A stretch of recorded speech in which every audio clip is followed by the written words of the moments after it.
I'm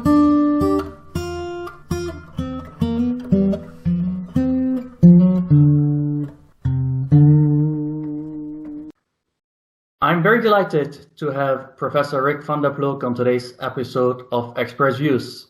Rick is the Research Director of the Oxford Centre for Analysis of Resource-Rich Economies in Great Britain. His main research focuses on the economics of natural resources and climate change. Good afternoon, Rick. It's a pleasure to have you here today. It's a pleasure for me, Ingmar. It's always nice to see you. Rick, the Express Views works like a snowball fight. I throw a question at you, and you throw the first answer that gets into your mind back at me. Are you ready? Yep. Could you please briefly introduce yourself? I'm Rick. I'm 1 meter 96. I'm an economist. I usually do macro or public finance or international, but I've been in the last years, I've been focusing indeed, as you said, mostly on natural resources and climate and hope to do more on biodiversity. What do you see as your main role as a professor in environmental economics?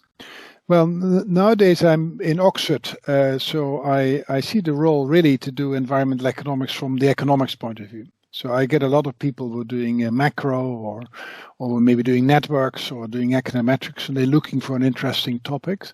And then I see really the environment or the climate as an interesting application area of the best techniques in economics. So ideally, that's what I would like to do. Nice, yeah. And I see that as my job as well. So, because I'm in the economics department, and the idea is to get the best economists interested in sustainability issues and climate issues. Very good. What is the main contribution of macroeconomics to environmental economics?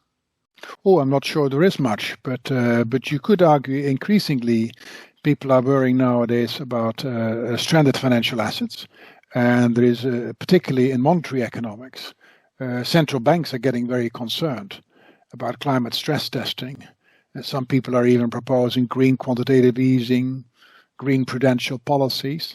But that's all beginning. There's not much research done in that area, but that's indeed where some of my students are working on, and I think it's a very important area. So maybe that's where macro could make a real effect.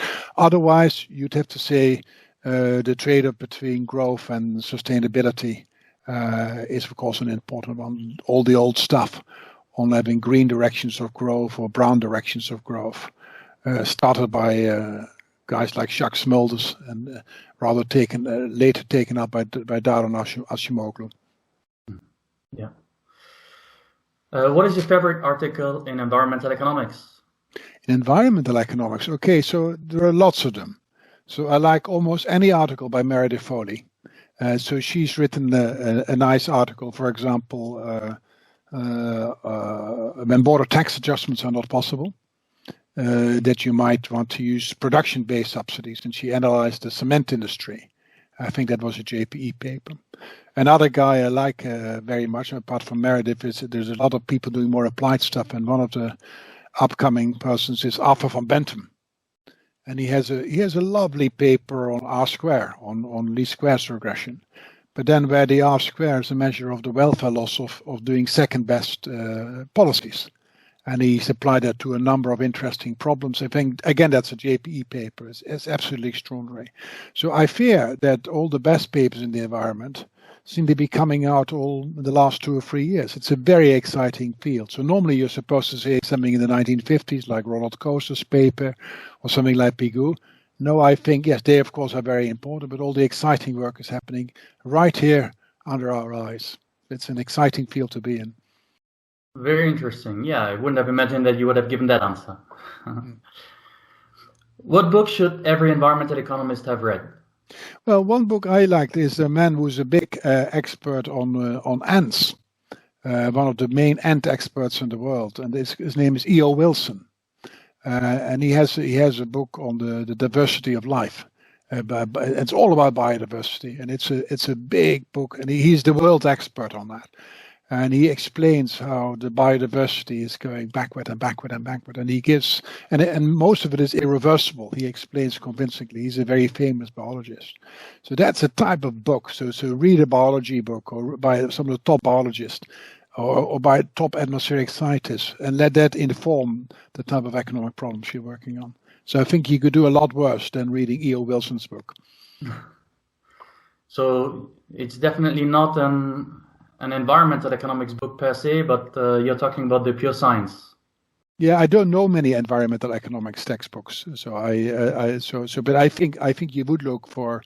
I mean, we are a field which is by nature it's interdisciplinary, so you would want to be informed by what are the biologists saying, what are the climate scientists saying, what are people who really know about tropical rainforests, what are they saying? So that's what I try to read in my spare time. It's very, very important. Absolutely, yeah, very nice. So what do you think is your biggest contribution to environmental economics? Oh, nothing. No, it's not modesty. I really do think that the top work is being done at the moment. So I wish I was 30, 40 years younger and I would start again. I suppose in the past I have done work together with Lance Bovenberg on things like double dividend. And that was very revolutionary at the time. A huge number of papers by ourselves, but also by others, very often cited. But it's the idea that if you cut taxes, if you use carbon tax revenue to cut tax on labor income, you don't get more jobs and more environment. Typically, you get less jobs. I mean, there's no free lunch. But anyway, nowadays that's all superseded because nowadays we do Pigouvian, Ramsey considerations. That's efficiency of taxation, and Milesian considerations to do about income distribution. We do them all together. And that really puts the whole double dividend literature in a new perspective. So a lot of it, which was very important and it's still relevant, but a lot of it is now really exciting. Now macro is also taking on really the distribution of income. So now I'm looking to do environmental policy in macro models, where we can track the whole distribution of wealth and income of agents. And that's very important because we know that many environmental policies hurt the poor more than the rich. And what can we do about that? I like your double dividend work. So, yeah, What do you think is the most pressing environmental problem, and how can it be solved? I think the most pressing environmental problem varies from country to country, but for the globe, it's clearly the climate and the loss of biodiversity. So these two issues. We know that global warming is out of hand. It is a lot of cropped up global warming in the oceans, ready to get out. And it's affecting us all. So some people like my friend Richard Toll would say, it doesn't matter because if you're in Switzerland or in France or in England, we just get a bit warmer, it's good. I think that misunderstands the idea that there'll be a huge number of climate refugees coming up from Africa when it's too hot. And they will come to Europe on a scale that we have not seen before. So there are costs for us, even if there are also some benefits. Okay, yes, we can now grow champagne in Holland or in England. And it's at least as good as some of the French champagnes that's been shown in recent competitions. But there are still all those costs. So it is a big thing. And again, these climate changes are irreversible. It's happening under our eyes. Politicians are procrastinating, doing nothing. The other big problem is the lack of biodiversity. We've had this thing of, we've been waiting for this problem of the virus, the coronavirus, to happen for many decades. Now it's happened. But it will happen again and again and again until we resolve this biodiversity issues. And also the idea that human beings and animals are too close to each other and that sometimes diseases jump over on top of each other. So I think biodiversity is another big thing we should do it. And in individual countries, some countries have too much intensive agriculture. I look at my father's country, which is the Netherlands. They have too much intensive agriculture, too many pigs, and too much NO2 problems. So you get this enormous problem that the soil is just ruined. And it's a classic problem where you need government intervention, and the government is not doing it because it's succumbing to economic lobbies. Yeah, I couldn't agree less. So let's go and take this step further. If you could be the Dutch environmental minister or the UK environmental minister, what would you change and why? Well, I would say no, thank you. I said, please give me the Minister of Finance. And then as a Minister of Finance, I will make changes so I would start with pricing carbon properly throughout. So, of course, carbon is priced in Europe, and thankfully it's a bit higher. It's now about 40 euros per ton of CO2. It's a lot higher, about 8 times higher than a few years ago. But we see that many sectors are exempt. So a lot of like the steel companies, the cement companies, all the biggest polluters typically get grandfathered rights. And that shouldn't be right. So there we should read the work of Meredith Foley. You should price them, the carbon, their emissions. But maybe you could help them to mitigate the worst effects of carbon leakage, of dirty production going abroad. So, and I think you're in a better position to do that, to do a serious climate policy, to do a serious biodiversity policy. It's all about land use and allocating land. That's all really happening in the Ministry of Finance. So if you really want to have a good climate policy, you don't want a strong Minister of the Environment. Yes, of course it helps. But you really want to have a strong and a committed Prime Minister and a committed Minister of Finance. Then it will only then will it really happen. So then, what would then be the correct price on carbon? At the moment, it's a lot higher. Now it's about 40 euros. I would try to do a constitutional law. Where you say maybe a bit higher than 40 euros, but say start at 60, 70, 80 euros per ton of CO2 and let it grow for 2 or 3% per year, indexed for the next 30 years. That gives a very clear price signal to all industries in the country and to all investors. This is not the place where you should invest. You should not invest in carbon-intensive industries, because they are zombies.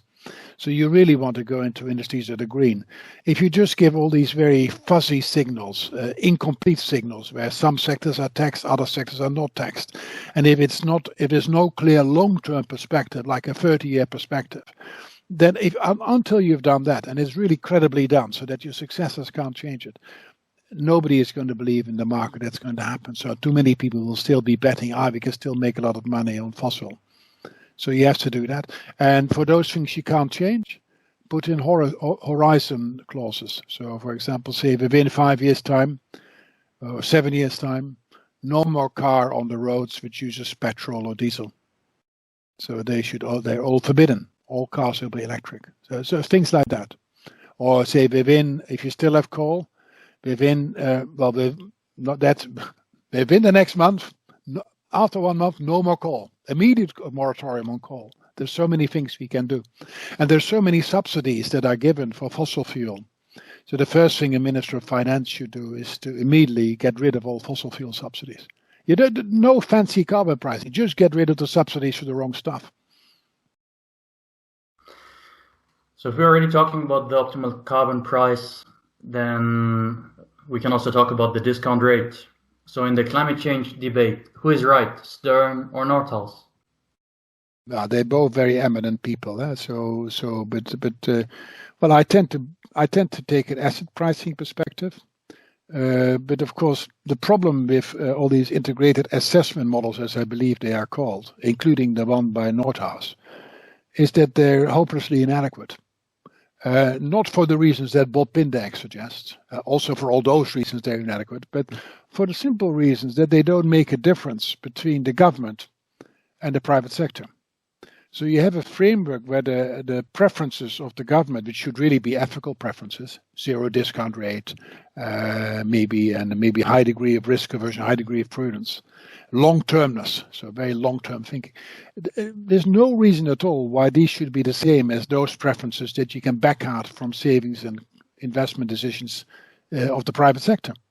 So really, we don't have a model where the private sector is different from the government. I know one paper. Well, I know a few more papers, including some by my own, but I know one paper by Larry Kotlikoff, where he has an overlapping generations model, and he tries to look at the fact that all these generations, they're all obviously they're short term. They only live maybe 50 years or 70 years in working life, and then the government, of course, has a long run perspective. So what can the government then do? But we don't have that type of thing. So really, I think. Well, of course, Stern is right if you think that preferences are really, it's totally ethically indefensible to discount the welfare of future generations, like Frank Ramsey would say, and many philosophers would say, and like my grandmother would say, like any decent person would say. So we should have a government like that, but at the same time, we know that the private sector isn't like that. So you need we are not there yet. We have a huge unexplored area where macro hasn't delivered, or environmental economists together with macroeconomists haven't delivered models yet where we have long-term governments and short-term private agents, and we then try to conduct policies in such a very second-best framework. That's a completely open field. I see almost zero papers on it. Maybe there's one paper by Lynn Barrage, who I think is a wonderful upcoming economist. She's absolutely fantastic. I'm a big fan of her work. And she has a paper together with a guy called Alex from Munich, Alex Rowan. But they allow for different discount rates. And then if the government is very, very far-sighted, then it will still tax carbon, but it will also have to give a capital subsidy. Well, you don't quite believe that, but it's a first step. So Lynn Barrage has done a first step, but we need to take that much further. Let's go a bit personal. Which environmental economist do you admire most and why? Which environmental economist do I admire most and why? There are many. I like, as I said, I like Meredith Foley very, very much. I love, for example, my younger colleague Elizabeth Baldwin. She's really, she doesn't do environmental economics. She's got a double PhD in maths and in economics, and she's an auction expert. She's a differential geometry expert, applying differential geometry, the most very tough topic in maths, to auctions together with the world's expert Paul Klemperer. Now, what does she do? Then she said, okay, we can apply this to inject liquidity in the system, quantitative easing, for the central banks have asked for that, sovereign debt, IMF, but we can also apply it to look at birds. So she's applying that to kind of understand that birds have almost half the number of birds, pigeons in England. So now the Nature Conservation Societies have asked her to look into how these methods can be used to try to help to conserve birds. Well, that's I love. So the smartest possible people getting interested and doing the best methods never been used in environmental economics before and trying to get an answer to it. I hope something comes out of it, but I don't know. So somebody like Elizabeth, somebody like Meredith. So it would typically be applied people. So like Meredith Foley, Arthur van Benten. And I like people who are a little bit... So a person I admire enormously is somebody like Thomas Turner. Why is it? Because he's got his head glued on. People with a lot of common sense. Do you know what I mean? So Thomas Turner is Simon Dietz. Man, he oozes common sense. I love that. So people who are not only very smart, but actually can talk in a way that they can distinguish first order effects from second order effects. So those people, Cameron Hepburn is another person who is one of the best environmental economists I know. But he has got common sense. He's really very smart, but he really knows what the important policy issues are. Like Thomas and Meredith also, and also people. There are others as well, but those people who combine that, Caroline Fisher and others are just very, very good. And the more we have those, the better. Yeah, very nice. With whom would you like to write your next article and why? Well, of course, being an old man now, not as old as some, but older, I like working with young people. So like now, I hope I'm writing I met by accident a guy who did machine learning and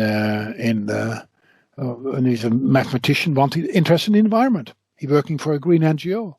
So maybe with him, I will write something on these heterogeneous agent models in macro and then with climate. So I like the youngest people who are smart, who are looking for something difficult to do. That's what I learned from. I learned from these people. So the best thing is, I'm very honored if somebody comes out of a PhD or even before they start a PhD, and if they want to write with me, I learn enormously because they've been taught by all my colleagues. They know economics much better. They know the frontier of economics better than I do because they did their PhD. No, I never did it. I never did PhD course in my life. I'm not an economist. I came in by accident. So if these guys come and talk to me, I love it. And then I don't mind if they haven't studied environment. I want them to have studied really good in macro or in public finance or in econometrics. So I have now some students I see which I would like to work with. They're really good on machine learning and linguistic stuff, on scraping the internet, and maybe then looking at populism and looking at narratives. So I have a student who works on narratives of blame, my own PhD student.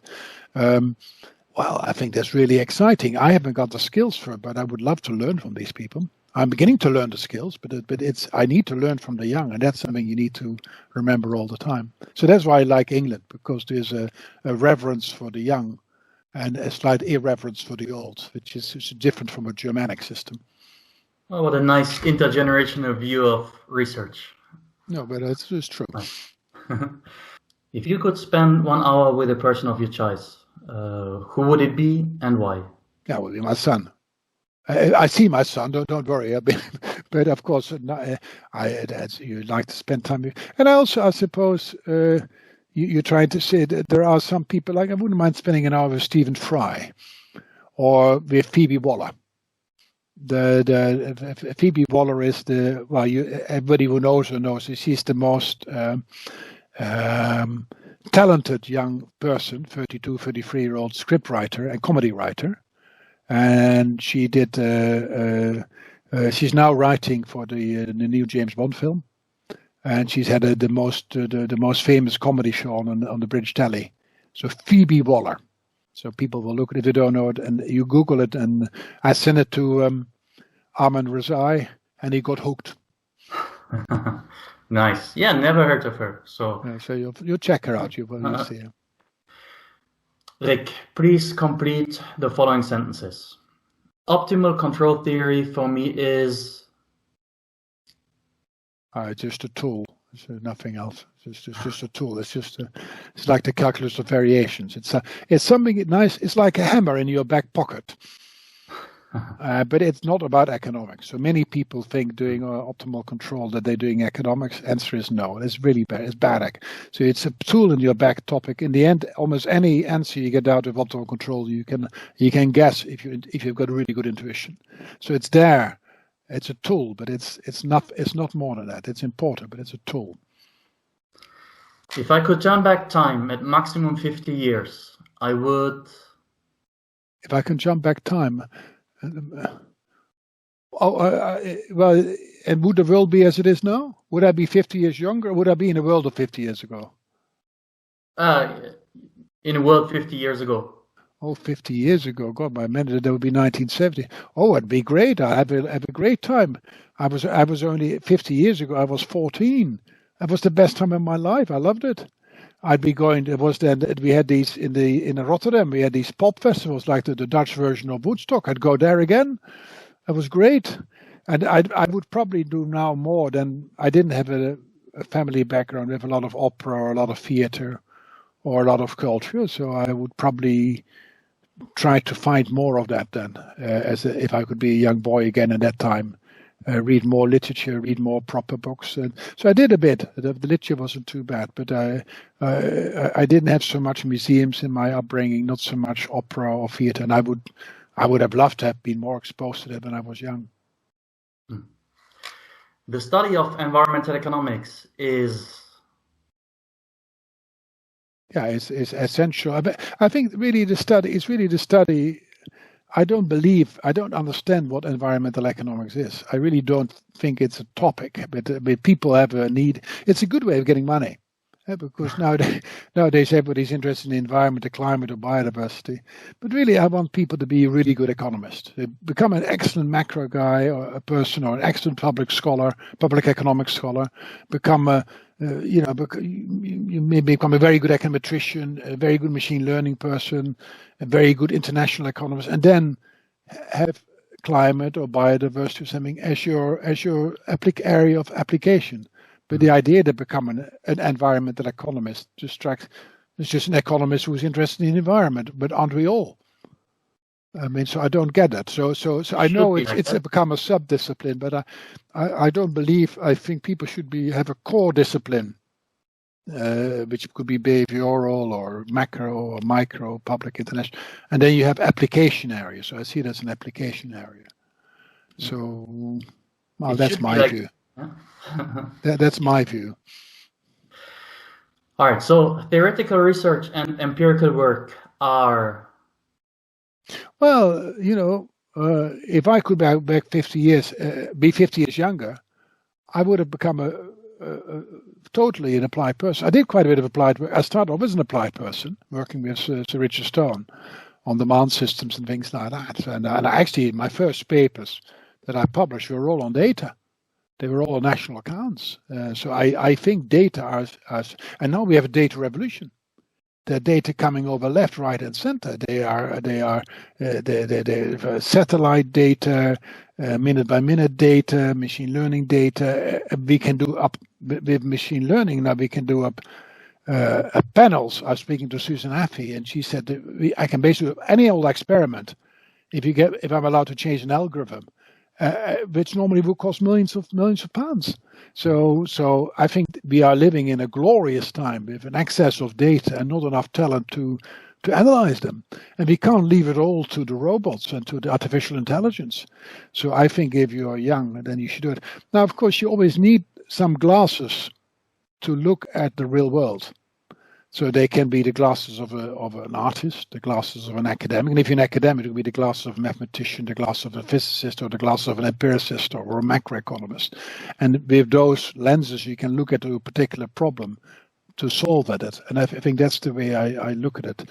So I think, again, theory is a tool. And you never, if just a pure theorist, you have to be bloody spectacular to be just a pure theorist. But I think really, like in physics, there should be an interaction between theory, empirics, changing your theory again. Maybe you come up with something theory that inspires you to do some empirical work. But without measurement, we know nothing. So and a lot of people, particularly in Europe, have to realize that if all your papers are analytical, and you can't answer the basic questions about the real world, particularly about the climate or biodiversity, you have a problem. If I meet a macro guy, and they don't know that whether unemployment is 6% or 50%. Well, I go to another person. Whereas if I talk to an environmental economist at the ERI meeting, I can ask them, what's the climate sensitivity? Many people. I ask you, many people have written on climate models. They may not know the answer. If I ask them, can you convert a ton of carbon into a ton of CO2? Many people don't know. They never thought about it, even though they've got maybe 10 or 20 papers on climate economics. Why should I talk to such a person? I'm saying this rhetorical. Of course, I will talk to these people, but you have to ask yourself, what's the point of being an economist if you can't really talk to a journalist, if you don't really try to make at least an effort to understand the real world? And all the best people I already mentioned people like Simon Dietz or Cameron Hepburn or Bill Nordhaus, Meredith Foley, Michael Greenston. The first thing they do is try to understand what's going on in the real world before you even do theory. And I'm saying this to myself as well, because I've often in the past have been allured by the beauty of theory, but I always have to warn myself, careful, that's not what it's all about. It's about a deeper understanding of the real world. If you cannot explain it to your mum or to your grandmother or to the milkman, what's the point? Very nice answer. Yep. Couldn't agree less. Rick, the last question. Life on planet Earth in 2100 will be a lot hotter. It'll be a lot more. See, I think other things will have happened as well. Then we're 80 years from now. Maybe there won't be any more people. Humanity will not be there as we. I think the difference between now and 2100 is more than 80 years ago and now. So maybe the people as we know them will no longer exist the way they are. At the same time, the planet is getting hotter and hotter. We will find solutions for that. Be an enormous lack of biodiversity. There'll be a huge amount of inequality. This is already happening now. And a lot of unrest, or maybe societies. So it's going to be an exciting world. It's a pity I'm not going to be around to see it, but it'll be better in many ways in terms of technology. But technology has also things you need to worry about. And I think really like Stephen Hawking said before he died, this whole emergence of a class of robot people, it's something they may take over. And now we see this. Now we already see these algorithms doing all kinds of things like discrimination because they copy all behavior. And maybe that this artificial intelligence may move us in directions we cannot even imagine at the moment. So it's I would love to be able to look into 2000 now and not tell anybody, but it's not going to happen, is it?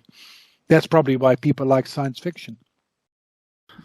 I really enjoyed your challenging views and answers. Really, truly interesting. Thank you very much for your time. Thank you, Ingmar. It's been a pleasure as always with you.